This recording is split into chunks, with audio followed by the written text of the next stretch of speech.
সে ভারত অবশ্য মাঝে মধ্যে হুমকি মারতেছে, আজকেও একটা মারছে, আপনারা জানেন আজকের হুমকি কি? জি হুজুর জি কি? এই দেখো আপনি বলেন। আজকের হুমকি হচ্ছে অতি সত্তর, মানে খুব শিগগিরই বাংলাদেশকে ওরা দখল করে নিবার চায়। দেখছেন, আসলে হাসিনার সময় কিন্তু এরা বাংলাদেশকে অঙ্গরাজ্য বানাইছিল, যেরকম ঠিক কিনা?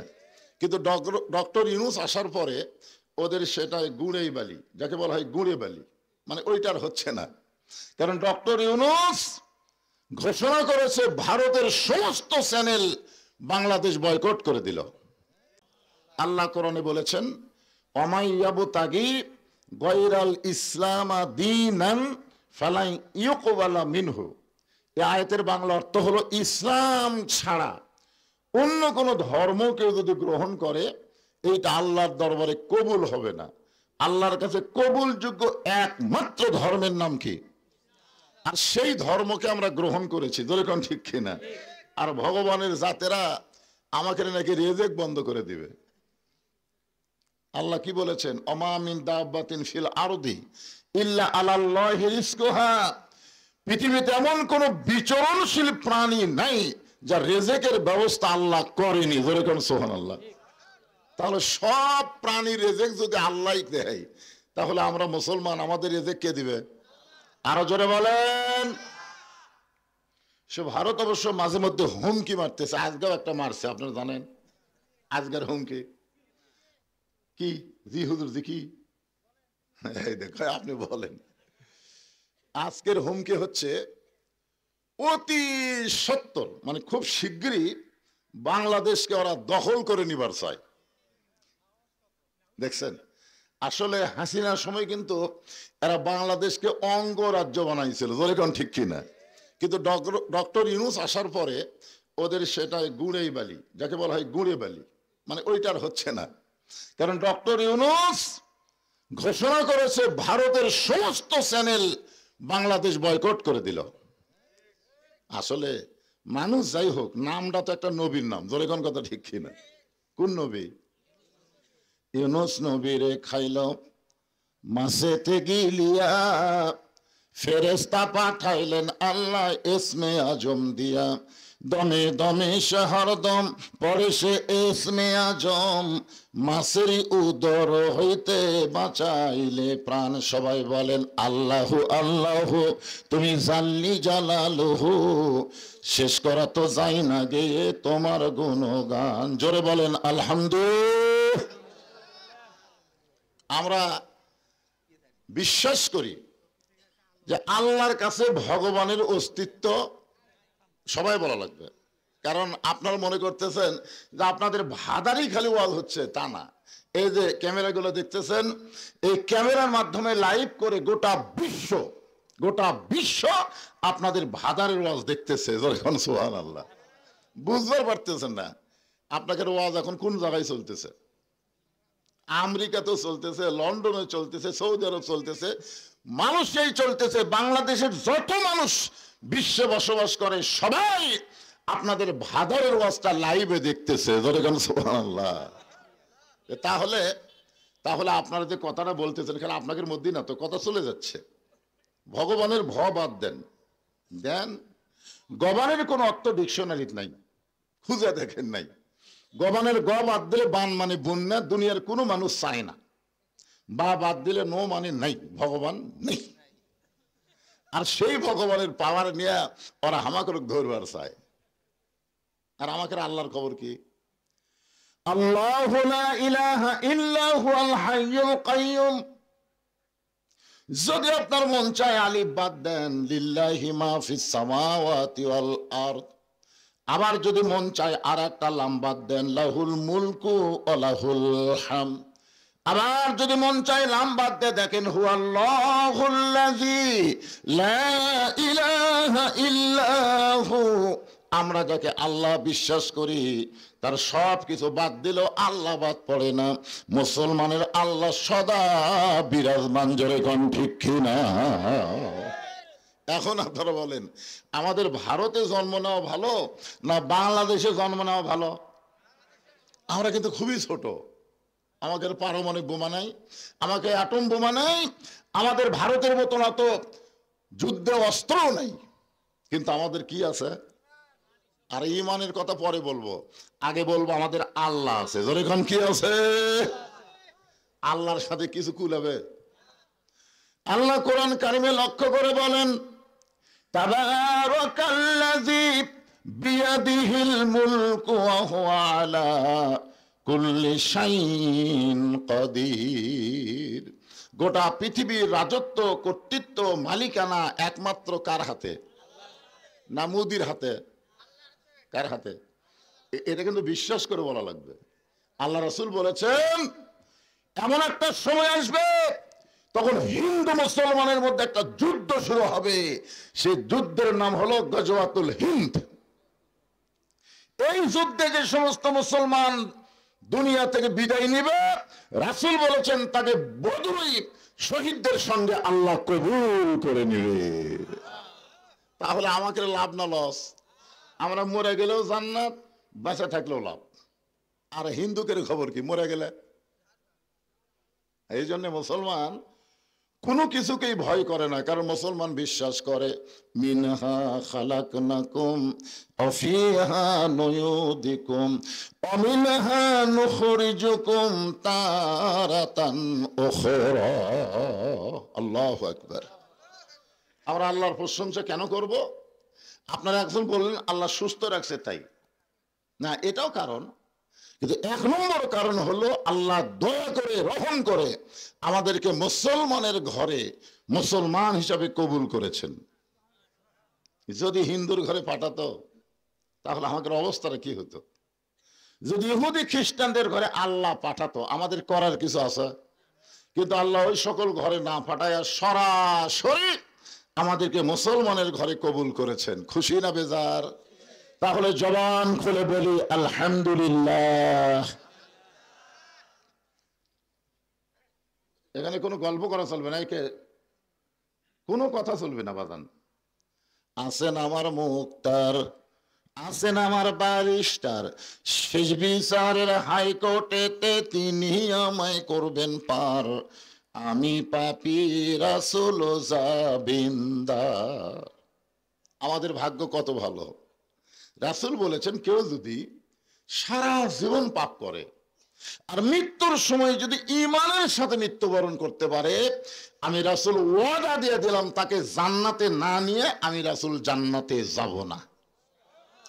চিন্তা করছেন যে সারা জীবন যদি আমরা পাপ করি আর মরার সময় যদি ঈমানের সাথে বিদায় নেই, রাসূল আমাদের উকিল হবেন, আমাদের ব্যারিস্টার হবেন, আল্লাহর সামনে আমাদের ওকালতি করে আমাদেরকে জামিন করে জান্নাতে পৌঁছে দিবেন। এমন একজন নবী পাওয়াতে খুশি না বেজার? এখন আপনাদের কাছে আমার প্রশ্ন হলো, আমাদের নবী কি শুধুই নবী? না না না, আমরা কিন্তু দরুদের মধ্যে আরবিতে বলে দিছি, বাংলাতে হয়তো বোঝেননি। আল্লাহুম্মা সাল্লি আলা সাইয়্যিদিনা মুহাম্মদ। কি বলছেন? না না না, এই যে সাইয়্যিদিনা শব্দের অর্থ কি? আচ্ছা, এই সর্দার না কয়ে নেতা কোয়া যায় না? সর্দার একটু ছোট ছোট মনে হয়, এই লোকটা গ্রামের সর্দার না, নেতা বলে একটু বেশি পাওয়ারফুল মনে হয় না? তা আমাদের নবী কি সর্দার না নেতা? কেমন নেতা? আমার নেতা, তোমার নেতা। যারা না বলে মুখ বন্ধ করে থাকলেন থাকেন, কোনো অসুবিধা নেই। অসুবিধা আপনার। এই একটা স্লোগানে হয়তো আল্লাহ আপনাকে জান্নাতে কবুল করতে পারে। জোরে কোন পারে? কে পারে না? হ্যাঁ, আপনি কি মনে করছেন নামাজ দিয়া, রোজা দিয়া, হজ দিয়ে আপনি জান্নাতে যাবেন? আল্লাহ কোরআনে বলেছে, ওয়াবতাগু ইলাইহি ওয়াসিলা, যে কোনো একটা ওসিলায় আল্লাহ তোমাকে নাজাত দিয়ে দিব। জোরে কোন সুবহানাল্লাহ। আজকে যারা ল্যাফের মধ্যে না ঢুইকা, তোষকের মধ্যে না ঢুইকা, এই ঠান্ডার মধ্যে, শীতের মধ্যে যারা জান্নাতের বাগানে আছেন, এই ওসিলা আল্লাহ আমাদের জান্নাত দিবার পারে। জোরে কোন পারে? কি পারে না? হ্যাঁ, মুসলমানের বাচ্চা মেলার মধ্যে কথা কয়, দেখছেন? মুসলমানের বাচ্চা, আরে আফসোস লাগে, আফসোস যে তুমি মুসলমানের সন্তান হয়ে আজকে কোরআনের মাহফিল বাদ দিয়ে তুমি মেলার মধ্যে গল্প করো। এত রাত এখনো তোমার মেলা শেষ হয়নি। কি বলেন? এই জন্যে এটা একটা ওসিলা হতে পারে। বিশ্বাস করতেছেন না নাকি? আচ্ছা, আল্লাহ কোরআনেই বলেছেন ওয়াবতাগু ইলাইহি ওয়াসিলা, আমি তোমাদের নাজাতের ব্যাপারে ওসিলা অন্বেষণ করবো। ধরে কোন সুবহানাল্লাহ। কারণ আল্লাহ তোমাকে জান্নাত দিবেই, দিবে না? দিবেই, কিন্তু কোন ওসিলাই দিবে? হতে পারে আজকের এই মাহফিলের ওসিলাই। এই বাবা, এখন তুমি আবার কি শুরু করলে? কি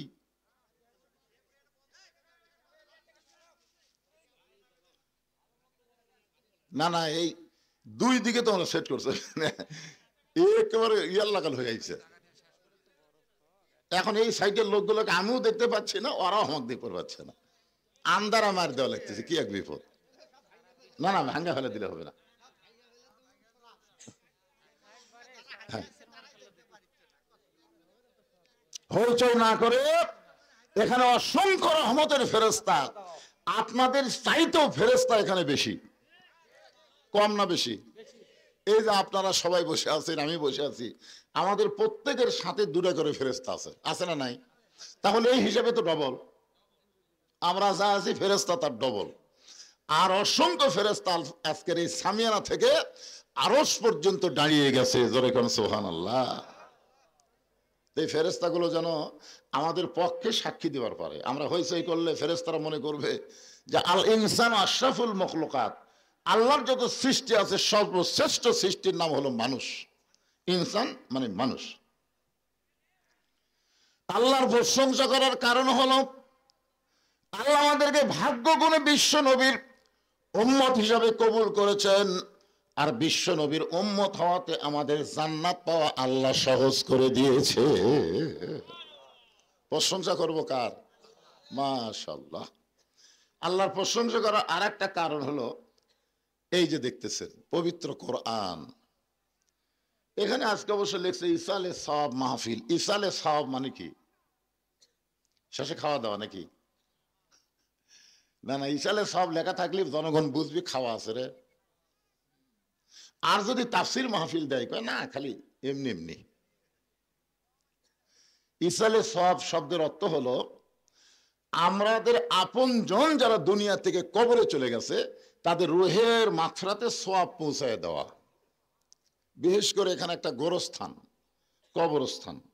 আমি বললাম যে ভাই এই গোটা পাড়ার কি এটা গোরস্থান? বলে না হুজুর, পারিবারিক কবর আছে, তবে আমরা এটা নতুন করে একটা সম্মিলিত গোরস্থান তৈরি করছি।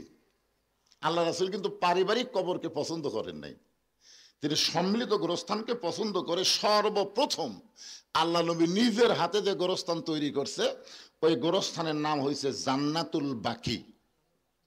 নাম কি? জান্নাতুল বাকি। সাহাবেরা বললেন হুজুর, সম্মিলিত গোরস্থানের মধ্যে লাভ কি? আল্লাহ রাসূল বুঝাই দিলেন এভাবে, মনে করেন আমি গরমের ভিতরে ওয়াজ করতেছি, গরম ওয়াজ করার কারণে আমার গাওটা খুব ঘামে যাচ্ছে, তখন এক লোক দয়া করে পাকাই না আমাকে বাতাস করতেছে, শুধুমাত্র আমাকে লক্ষ্য করি কিন্তু বাতাস করতেছে, হুজুর বাতাসে একটু ঠান্ডা হবে, কিন্তু আমার আশেপাশে যারা আছে ওদেরকে কিন্তু লক্ষ্য করেনি। এখন আশেপাশে থাকার কারণে এরা কি বাতাস পাবে? এই যে আপনাদের গোটা গোরস্থানে যদি একজন আল্লাহওয়ালা শুয়ে থাকে, ওই আল্লাহওয়ালার জন্য আল্লাহ যখন রহমতের দরজা খুলে দিবে, প্রত্যেকটা কবর রহমতের একটা অংশ পাবে। ধরে কোন সুবহানাল্লাহ। আর একলা একলা দিবেন, ভালো হলে ভালো, খারাপ হলে শেষ।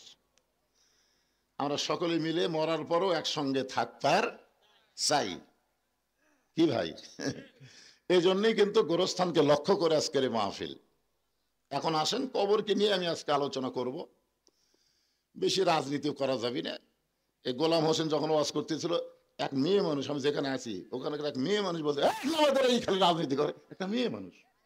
আমি ওটা শুনে ভয় খাইছি ভাই, হায় হায়, এখনো হাসিনার মেয়ে আছে।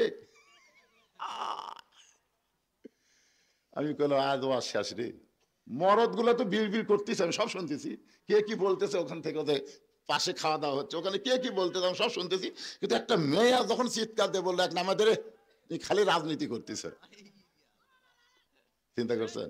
তখন আমি নিয়ত করছিলাম রাজনীতি বাদ, খালি কবরকে নিয়ে আওয়াজ হবে, মরা যখন লাগবে কি নিয়ে মরবেন, কেন কবরে যাবেন, কবরে কেমনে গেলে আল্লাহ জান্নাত দিবে, এই বিষয়গুলো আপনাদের সামনে উপস্থাপন করার দরকার আছে না নাই? এইগুলাই বলবো। কোনো রাজনীতি ফাজনীতি নাই, হাসিনা যা করে করুক, আমাকে যা হয় হোক। হ্যাঁ, এই কারণে আমি একটা আয়াতে কারিমা তেলাওয়াত করেছি। আমাদের কাহালুতে কোনো মানুষ যখন মারা যায়, মরার খবর শুনেই সকলে বলে ইন্না লিল্লাহি ওয়া ইন্না ইলাইহি রাজিউন। আপনাদের শেরপুরের খবর কি? ওই একই খবর। তার মানে বোঝা গেল মরার পরে আমাদের কাহালু যা, আপনাকে শেরপুরও তাই। আসলে এটা কি মরার আয়াত? হ্যাঁ, এইটাই বুঝতে হবে আগে। আল্লাহ কোরআনে লক্ষ্য করে বলতেছেন ইজাব, মানে যখন আসাবাতুহুম মুসিবাত, তোমাদের উপরে বিপদ আপদ মুসিবত আসবে, ক্বালু, তখন তোমরা বলবা ইন্না লিল্লাহি ওয়া ইন্না ইলাইহি রাজিউন। এখন কি বুঝলেন? এটা কি মরার আয়াত না বিপদ আপদ মুসিবতের আয়াত? কারণ এখানে তো অ্যাঙ্গেলে নাই, ডাইরেক্ট। একের শাব্দিক অর্থ আপনাদের শোনা দিলাম। ইজা মানে যখন, আসাবাতুহুম মুসিবা, তোমাদের উপরে বিপদ আপদ মুসিবত আসবে, আল্লাহ বলতেছেন ক্বালু, তখন তোমরা বলো ইন্না লিল্লাহি ওয়া ইন্না ইলাইহি রাজিউন। এখন যে আপনারা ইন্না লিল্লাহ পড়েন মানুষ মরার পরে, এই ইন্না লিল্লাহর বাংলা অর্থ কি?